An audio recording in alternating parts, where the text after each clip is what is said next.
अस्सलाम वालेकुम। आप देख रहे हैं मेरा यूट्यूब चैनल। आज एक नए वीडियो के साथ आज हम डिस्कस करेंगे कि how many types of permit के कितने इकसाम हैं।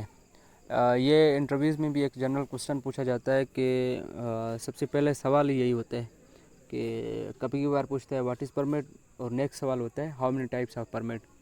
तो अमूमन जो है ये जनरली हम बोलते हैं भाई there are 8 types of permit. एक परमिट के जो है 8 एग्ज़ाम है। नंबर 1 है हार्ड वर्क परमिट। सेकंड पे है cold work permit. Cold work permit को जनरल परमिट भी कहा जाता है। ये दोनों टर्म हैं, कोल्ड वर्क परमिट भी बोलते हैं और जनरल परमिट भी इसको बोलते हैं। नेक्स्ट है वर्क एट हाइट। फोर्थ है confined space permit, excavation permit, radiography permit, electrical permit, and the last one is line break permit. तो अभी थोड़ा सा डिफ़ाइन कर लेते हैं। नंबर 1 पे है hard work permit. Hard work permit किसको बोलते हैं? Any activity which produce spark और flame called hard work permit. बोलते हैं कि कोई ऐसा एक्टिविटी, ऐसा कोई काम जिसमें कोई शोला पैदा एक स्पार्क पैदा हो या फिर फ्लेम या एक छोटा सा जो है शोला पैदा हो, ठीक है, एक चिंगारी या शोला पैदा हो, तो उसको जो है हम कैटेगराइज करते हैं हार्ड वर्क परमिट में है। कोई भी आपने कोई भी जॉब एग्जीक्यूट करना है, अगर कोई वेल्डिंग करनी है, कटिंग करनी है, ग्राइंडिंग, इवन बफिंग, तो ये जो चीज़ें, जनरेटर चलाना हो, कंप्रेसर चलाना हो, तो ये इन सारी चीज़ों के लिए जो है हमने हार्ड वर्क परमिट की तरफ जाना है। इन 4-5 जो मैंने गिनवाए हैं, इनमें से आपने कोई भी काम करना हो तो हमने जो है हार्ड वर्क का परमिट हमारे लिए लाजिम है कि हम परमिट हार्ड वर्क का लेंगे।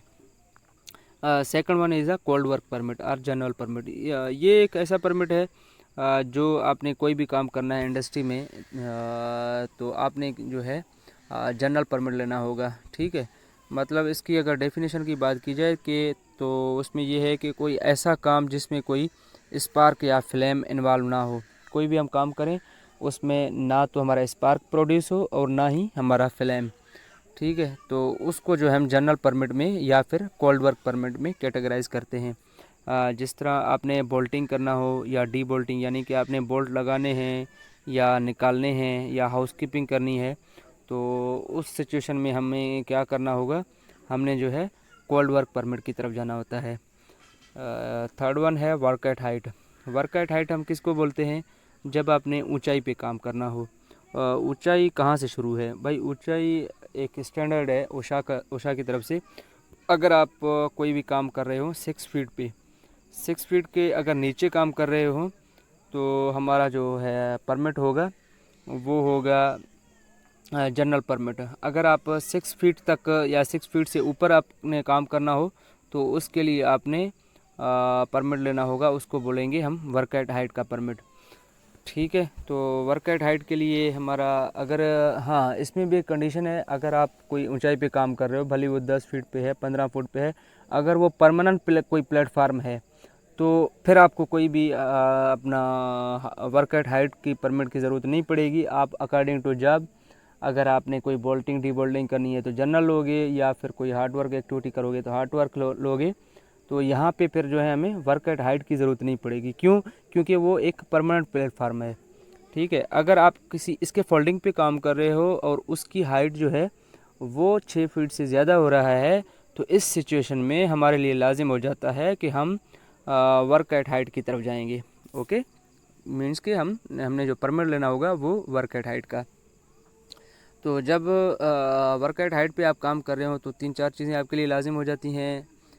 सबसे जो अहम चीज़ है वो है आपने हार्नेस बेल्ट का लाजमी इस्तेमाल करना है।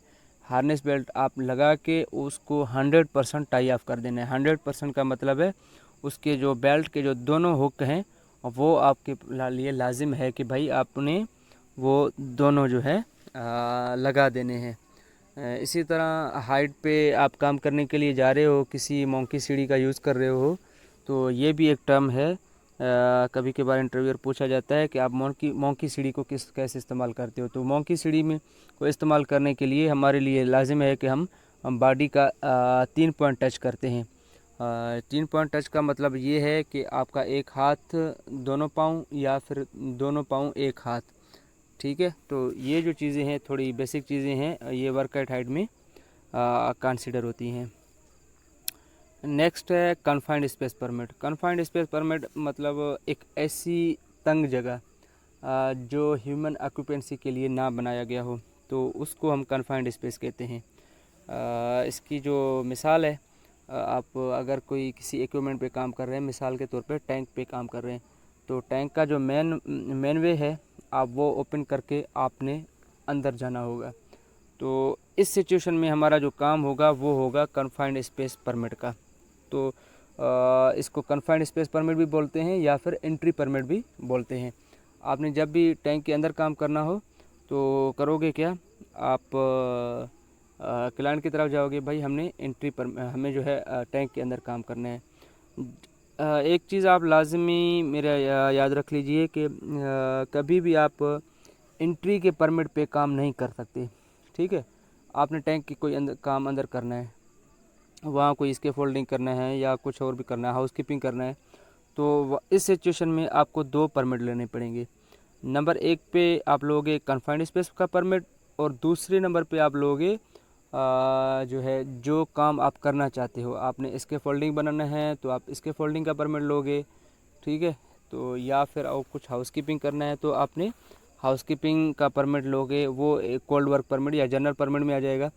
तो मतलब इस सिचुएशन में हमें 2 परमिट्स की तरफ जाना पड़ता है। अक्सर औकात ये इंटरव्यूअर पूछ लेता है कि आप परमिट रिसीवर हो और आपने एक टैंक के अंदर काम करना है, तो आप कौन कौन से और कितने परमिट लोगे।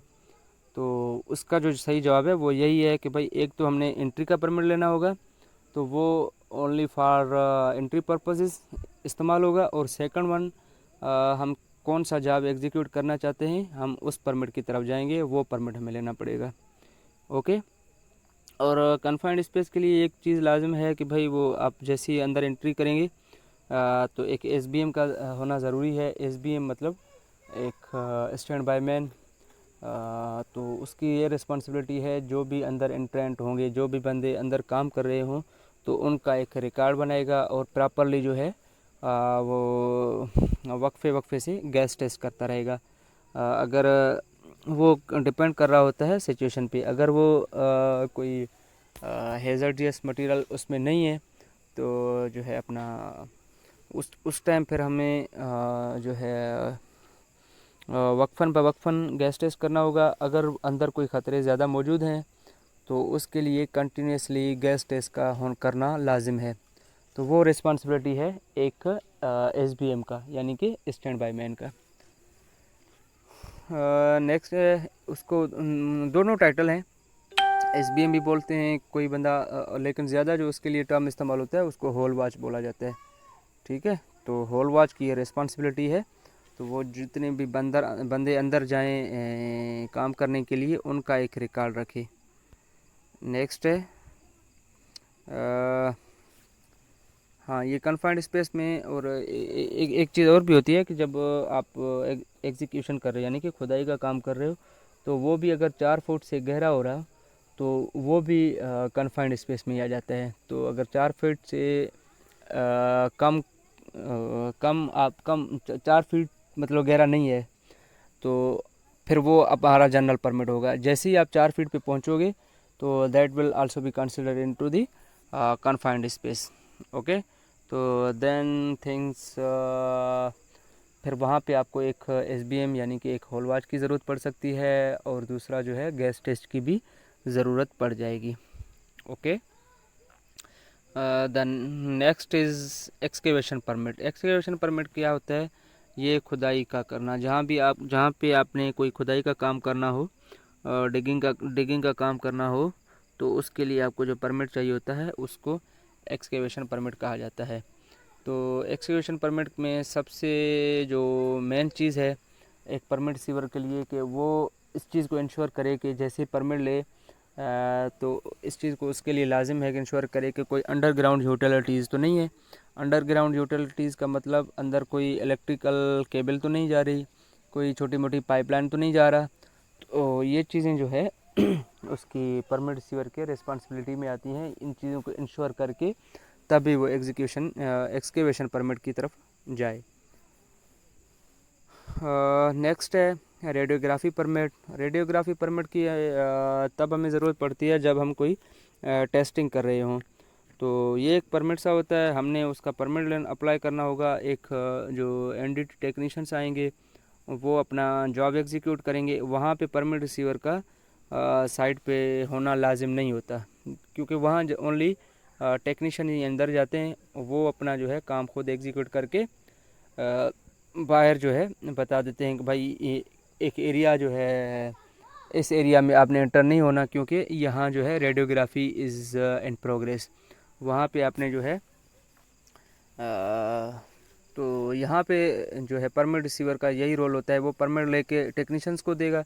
टेक्नीशियंस की रिस्पॉन्सिबिलिटी है, वो अपना काम एग्जीक्यूट करेंगे। और वहाँ जो है वेरिफिकेशन वगैरह ये लगाना, ये परमिट रिसीवर की रिस्पॉन्सिबिलिटी है। और ये इंश्योर करे कि कोई भी बंदा इस टेस्ट के दौरान उस एरिया में ना जाए, इंटर ना हो। ओके, नेक्स्ट है electrical permit. Electrical permit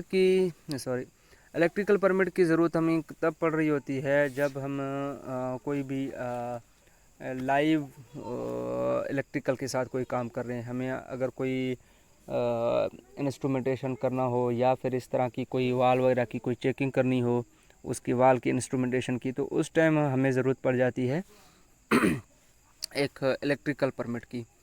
the last one is line break permit. Line break permit क्या होता है कि हमने जो है अगर कहीं ब्लाइंडिंग करना हो तो उस टाइम हमें लाइन ब्रेक परमिट की ज़रूरत पड़ती है। लाइन ब्रेक परमिट यानी कि एक लाइन को दूसरे लाइन से अलग कर देना।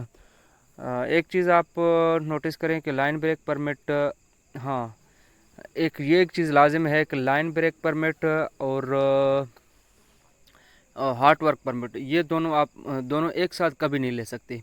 ठीक है, ये भी अक्सर औकात इंटरव्यू में पूछा जाता है कि क्या भाई हम लाइन ब्रेक परमिट के साथ कौन सा परमिट ना लें। तो लाइन ब्रेक परमिट के साथ हमने जो है हार्ट वर्क परमिट कभी नहीं ले सकते। क्यों? वो इसलिए नहीं लेते ताकि क्योंकि जब भी कोई भी हम लाइन ब्रेक करते हैं यानी कि ओपन करते हैं, तो हो सकता है कि उसमें कोई हेजर्डियस मटेरियल हो, कोई गैस हो, या कोई इस तरह का कोई फ्लूइड हो जो जिसमें सलाहियत हो आग पकड़ने की। तो ये